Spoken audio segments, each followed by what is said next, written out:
But we are joined now by a very special guest, all the way from South Africa, TATUM. Welcome to the evening stage. Thank you. And we'll give you this microphone. Cool. Welcome to the evening stage, TATUM. And hold it nice and close like it's an ice cream. Oh. And tell us why you decided to paddle 220 kilometers non-stop and then a couple of days later just do the whole course again. Well, firstly, thank you very much for having me here. It's awesome to be here. I think there are many reasons I'm here. Partly, there are a bunch of crazies in South Africa who've done it themselves, the 5-day, and have absolutely loved it. Then there's a reason that I've actually been stalking Bart. Sorry, Bart. And I like to go on and check what he gets up to. I'm a bit of an endurance freak. I love the kind of long distance stuff. And I think one of the main reasons actually is that I heard this event is unique because of the people. And it really is exactly that. The people are incredible. The vibe is incredible. It's like a family. So there are many, many reasons. And then obviously the add-on is that I did kind of want to be the first lady to to do the 220 and the stage. Well, if you finish the short stage tomorrow, it's a shortened stage, it's 27 kilometers. It's easy. It's basically a sprint. Tomorrow, Into a headwind. Into a headwind. Then you'll become the first woman to ever complete those two in 1 year, which is just, it's mind-boggling. And tell us, what did you do before stand-up paddling? Because I believe you haven't been paddling that long on a SUP, which is makes this whole thing even more impressive. What's your background? My background's actually adventure racing. I don't know if any of you know it, but it's multi-day, non-stop, 500, 700 Ks with a team of 4. So this is easy, basically. Sort of. This is just a bit hard on the body because I don't have all that conditioning. So I most certainly felt it, but I am used to the non-stop and going through the night. All right, so you're well prepared for this race in one sense. What should be in your impression? What's the difference? Can you tell us? Because I got no idea. I've never done the non-stop, and probably hope I never do. But what's the difference between the non-stop and the 5-day, apart from the obvious? The obvious? You mean the sleep? I mean, apart from the fact that you actually get to stop in the 5-day and sleep each night. Is the non-stop easier in any ways? Like, was it a relief to get that out of the way, whereas this is 5 days where you got to wake up every day? So I think the non-stop for me being more my type of thing was kind of much better for me, and especially first off, being able to do that in the beginning and get it out of the way. You know, but I just love going through the night and the peace and the support, like having that whole vibe around the non-stop, which is pretty unique. To have a day's rest and then continue was bloody hard.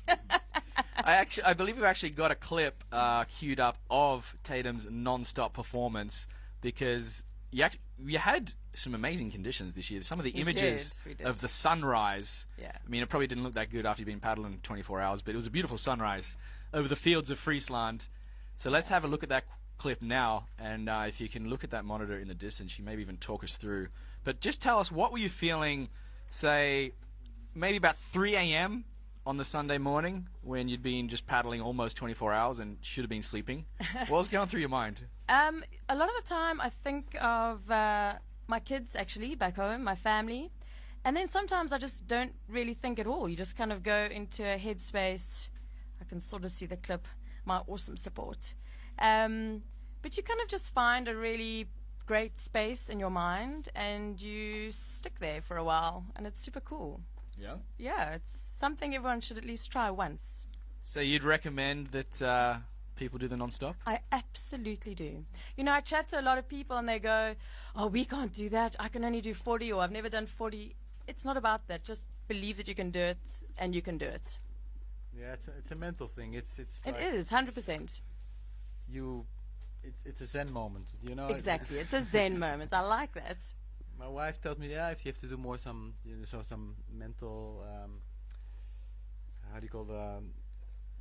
Get some clarity. Yeah. Yes, exactly. For me, you learn a lot during those 24 hours because you learn to appreciate things you take for granted. You learn to appreciate again what you have at home, your wife, your house, your kids, the food, the small things in life.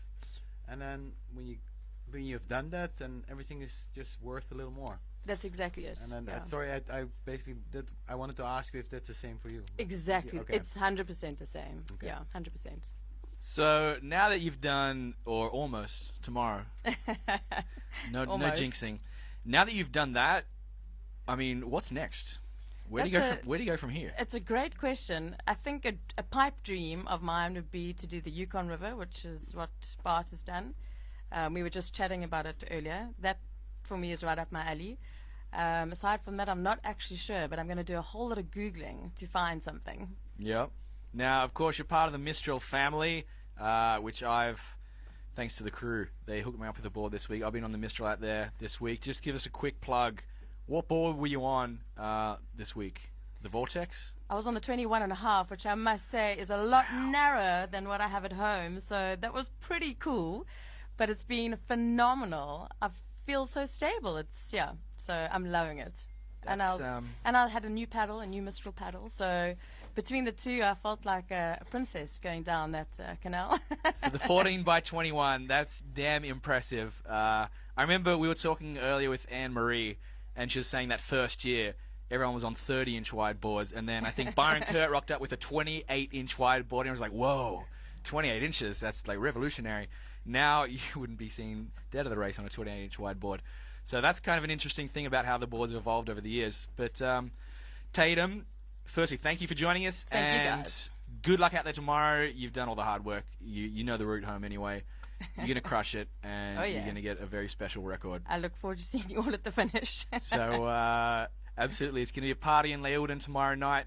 You know what? Speaking of the ride home, let's just take a quick look. Stay there for a moment, TATUM. We're going to have a quick look at some of the drone footage of this beautiful part of the world. But I love it here in Friesland. It's absolutely amazing. Let's cue that up now, and we'll get our next very special guest over here to join us. But